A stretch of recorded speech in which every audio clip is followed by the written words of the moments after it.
Welcome back. I'm Matt Haller, president of the International Franchise Association based here in Washington, D.C. Really thrilled to be part of the State of American business and talk about the role that the franchise business model and franchising plays in the broader free enterprise system. In franchising, we say you go into business for yourself, but not by yourself. And in the franchise economy is 3.5% of private sector GDP. There's over 800,000 franchise locations operating here in the United States, supporting more than 8 million direct jobs. 3,000 brands are using the franchise business model as a growth strategy. In franchising, it's not an industry. It really is a business model that's used by more than 300 different industries, and not just quick service restaurants, as many think about, but we also have companies like College Hunks Hauling Junk, who are with us today. Their co-founder, Nick Friedman, and one of their franchisees here in Anne Arundel County, Maryland, John Bates, for this conversation. Nick, I'll start with you as co-founder of College Hunks Hauling Junk, up here from Tampa, Florida. Nick, can you just talk about your inspiration, you and Omar's inspiration for starting this business? Yeah, well, I actually grew up here in Washington, D.C., and I was always brought up to follow the more traditional career path, work hard in school, get into college, get a degree, get a job. But the summer before our senior year of college, my best friend from high school, Omar, his mom had a beat up cargo van from her furniture store. And she said, why don't you guys go take the van? You guys could make some money moving people's furniture. And then she stopped and looked at us and she goes, you guys could be like college hunks who haul junk. And then we just laughed about it and said, you know what, that's catchy. So we put flyers in mailboxes and the phone started ringing. People had a need for the service. They thought the name was catchy. So that was really when the light bulb went off for me was, wow, there could be another path we take going into business and providing a service that people need. And so we graduated college and decided, you know what, we're going to start this full time. And there were some skeptics. People were like, you're going to quit your job to haul junk and it's going to be called College Hunk? Are you throwing away your college degree to start a trash business? And we used that as motivation. And I always tell the story when we first started, we were doing all the work ourselves. So we were driving the trucks, answering the phone, hauling the junk. We went and bought an 800 number and put it on the back of the truck to try to look bigger, and it was still routed to our cell phone. So people would call to complain about erratic driving, and we'd be the ones answering the phone in the driver's seat saying, oh no, we'll fire those guys when they get back to the office. So probably fired ourselves 3 or 4 times, learned how to eventually work on the business, not just in the business. And that's what introduced us to the concept of franchising. If we're going to have another truck, let alone another location, which was always our ambition, our dream, to have these trucks in markets across the country, maybe across the world, we needed to be able to systemize and scale the company, and that's what led us to the franchise industry. We'll talk a little bit more about that decision to franchise or not, and really what went into that decision and how that's led to your success today. So we always had aspirations to become a bigger brand, and we didn't have a lot of money, we didn't have a lot of resources, and we wanted to grow very quickly. And those were 3 sort of constraints to us to be able to expand our College Hunks Hauling Junk brand. So when we learned about franchising, we realized that this could be an opportunity for us to expand the brand into other markets by providing a business opportunity for individuals who would want to have their own ownership, but maybe didn't have the desire to go start something from scratch. They wanted to get handed the baton kind of halfway through the relay race. And so we learned about the International Franchise Association, started surrounding ourselves with mentors in the franchise industry, and realized that it was a very viable path, not an easy path, but a very viable path to scale a brand, provide business opportunities, which ultimately create jobs for individuals while allowing to continue to provide our service that we started out with just 1 truck. So today we've got over 250 independent franchise owners across the country. We do over 300 million in annual sales, over 3,000 trucks across the country. So a long way from that 1 cargo van. I describe ourselves as a 20-year overnight success. Well, John, you are also a big component of the success, having started working for College Hunks at the corporate level and now own a thriving business as a franchisee in Maryland. Can you just talk about, you really epitomized kind of the free enterprise system and the franchise model. Can you share your professional journey and how you came to own a College Hunks franchise? Well, for me, I grew up in Baltimore, Maryland, attended University of Maryland, College Park. During a summer break, I actually ended up working for a junk removal company. Once I started doing junk removal, I just knew it was for me. So after college, I ended up working at College Hunks. I took the position of a wingman. My intention was to try to move up to be a captain as fast as possible. First day on the truck, I was a wingman for probably 7 to 8 hours. And by the end of the day, I was a captain. After being a captain for a couple months, I was asked to be the operations manager. So then I ran operations for that franchise from 2010 to 2016. Opened up my own franchise in Annapolis, Maryland in 2016. Yeah, and now we're here, 8 trucks. We started with just 1 junk truck and 1 moving truck, and we're 6 moving trucks and 2 junk trucks right now.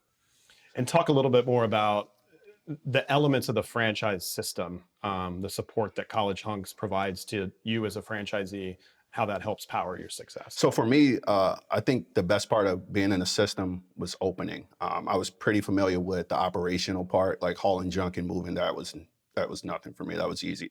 Setting up an LLC, guidance, insurances for trucks, finding a space for the franchise, finding a good location. All of that was kind of College Hunks held my hand during that process, the opening process. The franchise business coach had a checklist. She checked in once a week, and we would just make sure everything was lining up properly in time for that opening day. So without the franchise support, definitely I know I would have missed a couple things, and I'm definitely grateful for the opening process to kind of guide me in the right direction for everything. So. Yeah, IFA research shows that more than a third of franchisees wouldn't be in business at all without the support of a franchisor, and sort of that slogan that we use. We say you go into business for yourself, but not by yourself. And there are a lot of people that wouldn't know where to start if they were, trying to start out on their own in franchising. And you're obviously an epitome of that, or an example of that. Nick, I wanted to ask you. Well, this is really a question for both of you, but small businesses and large businesses, they're often thought of as operating independently from one another, but the reality is they're incredibly interconnected, not just in franchising, but throughout the economy. But in franchising, they're incredibly interconnected. Your successes are inherently linked to one another. Nick, can you talk a little bit about where a franchisee has created innovation in College Hunks that's helped the brand ultimately evolve in a certain way? Absolutely. So you mentioned the interconnectedness and interdependence of franchising. It's such a team of teams as we describe it. It's not a command and control, your traditional model that you can think of with a hierarchical structure. We all are invested in the same common enterprise, which is the brand. But ultimately, having the independent business owners to focus on their respective markets and their respective teams allows them to thrive and kind of live out their version of the American dream. So we try to engage our franchise owners in everything that we do as far as feedback, ideas, opportunities. And something that comes to mind is when we first started franchising, we were strictly doing junk removal, hauling away people's unwanted items. And in the 2008, 2009 timeframe, which was right around the time we started franchising, was also around the time of the housing market crisis. And so our franchisees came to us and said, we need to, expand our pie a little bit. Why don't we do moving? Why don't we say we can do trucks and labor, whether that's moving you from point A to point B or just hauling your junk away? And that's now over 50% of our system-wide business is an innovation from a franchisee. I think I've always heard the story that the Egg McMuffin came from a franchisee at McDonald's. And so now we have a very active, what we call Franchise Advisory Council. It's sort of a feedback group of franchise owners that help provide insights and feedback from the rest of the system about, where they're having some challenges, where there's some opportunities that we as a brand can help support and facilitate their success. So it's been a great sort of team of teams dynamic. And, I got to give a big amount of credit to John. He, as you mentioned, kind of epitomizes, I think, the American dream, and saw an opportunity in our brand to pursue his dream of business ownership. And that's always been our vision when we started this brand, is we didn't want to just be a business. We wanted to be a platform. We say one of our core values as a company is building leaders. So the idea is that, whether you come in and work for our company for 3 months, 3 years, or even make a career out of it or a business opportunity out of it, as John has, we want you to leave our organization being better as an individual, as a leader, as a professional, and have a set of values that you can carry throughout the rest of your life. So it's been fun to watch John's evolution, because I knew him when he was on the trucks, and now to see him sending his kids to college and buying a house and just kind of growing up and leveraging the business model to make that part of his journey has been fun to be a part of it along with him.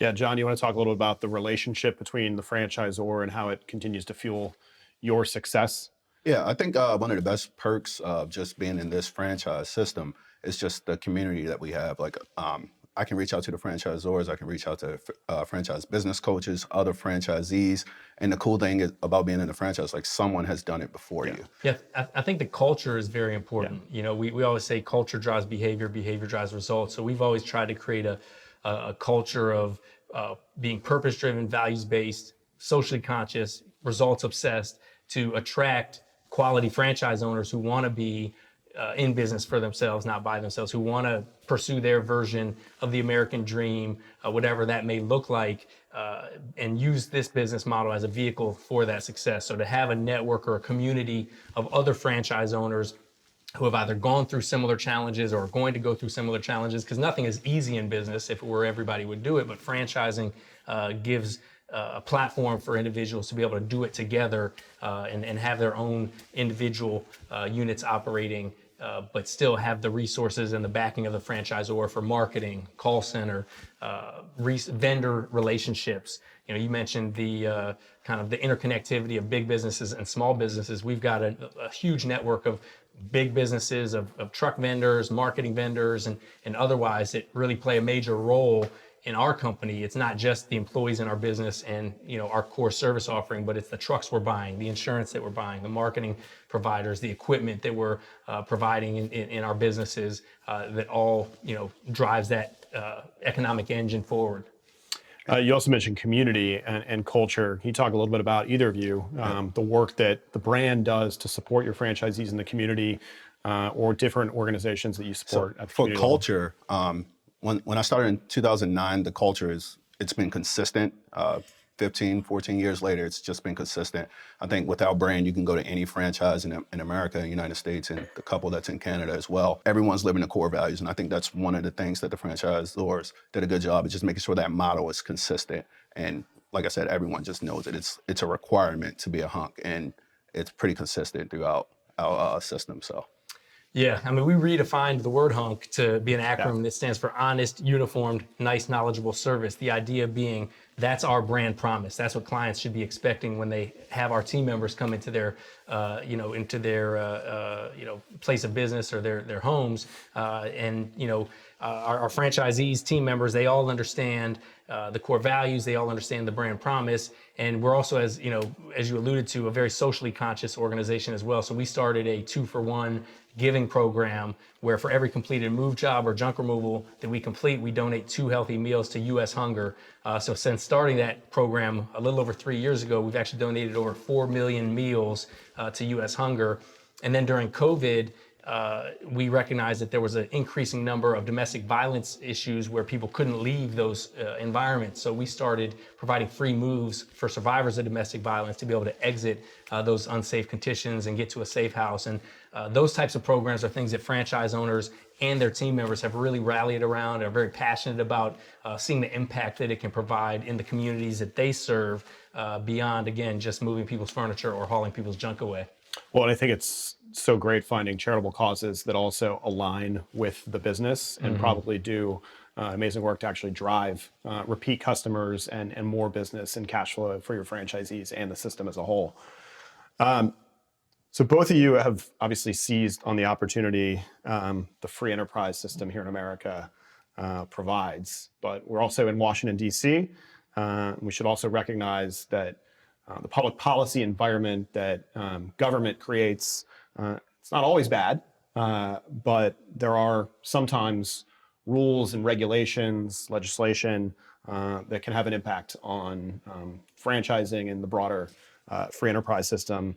As an example, the National Labor Relations Board recently proposed a new joint employer standard that would have a dramatic impact on the franchise model.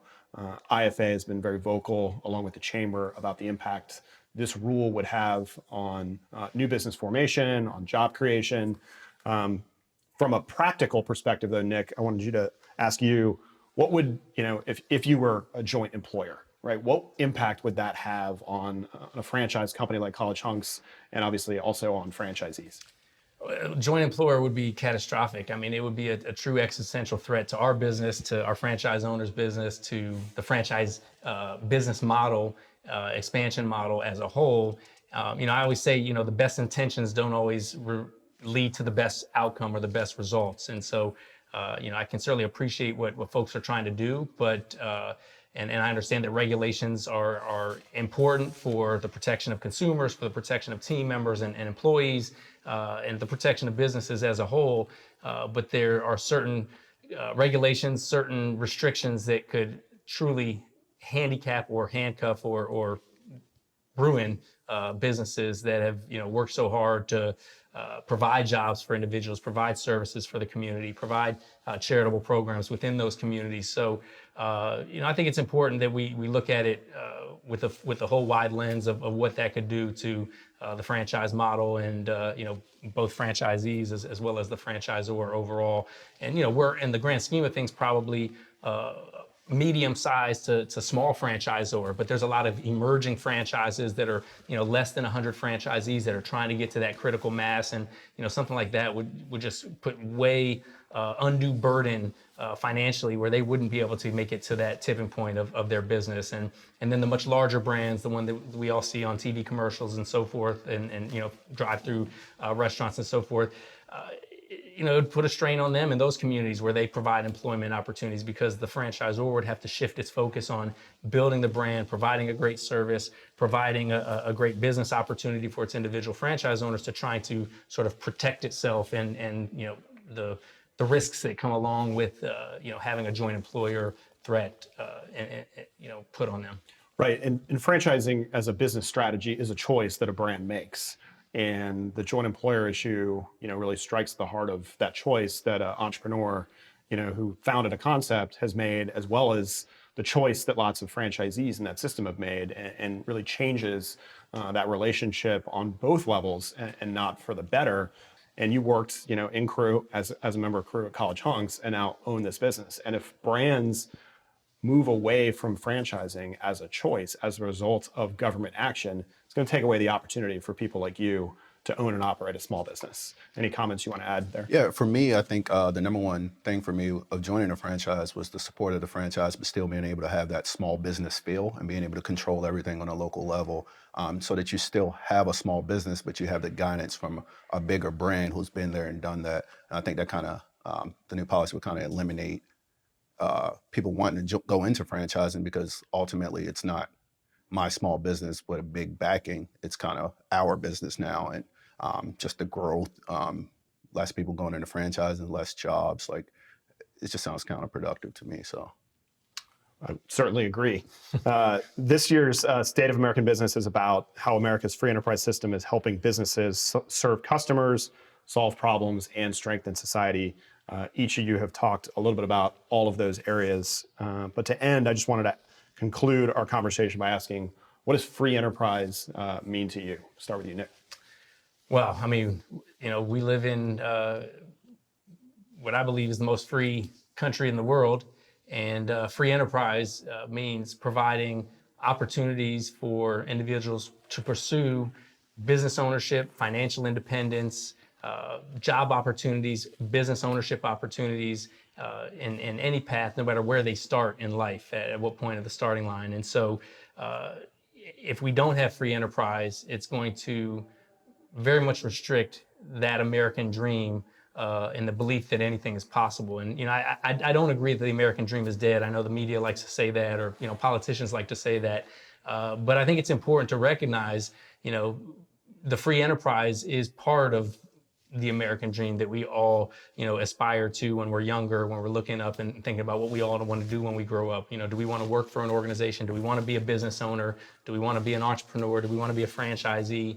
And that path allows many options when we have a free enterprise system. John, and what does the free enterprise system mean to you? Well, for me, it's pretty much just been my life. Just starting off, just as a kid, just understanding no matter where you start, you can get to wherever you want to go, just with hard work and just work ethic. And that was part of my grind, just growing up in Baltimore, just trying to get to a good college. Once I got to college, trying to refocus on what I wanted to do in my life, and getting into the franchise system here and understanding hey, being a wingman is cool, but I can actually be a captain. And then once I'm a captain, it's hey, I don't have to stop here. I can be an ops manager. And then year one or two, being an ops manager, I realized it's possible I can own a franchise and do this. Like, I can do this. And it, for me, yeah, it's just a life focus of mine. And yeah, it was just my whole grind was just that American dream. And just understanding that free enterprise makes it possible to just achieve whatever I wanted to achieve. So I don't want to see it go anywhere. I want it to be there, and I want the generations after us to still have those same opportunities as well. So, yeah.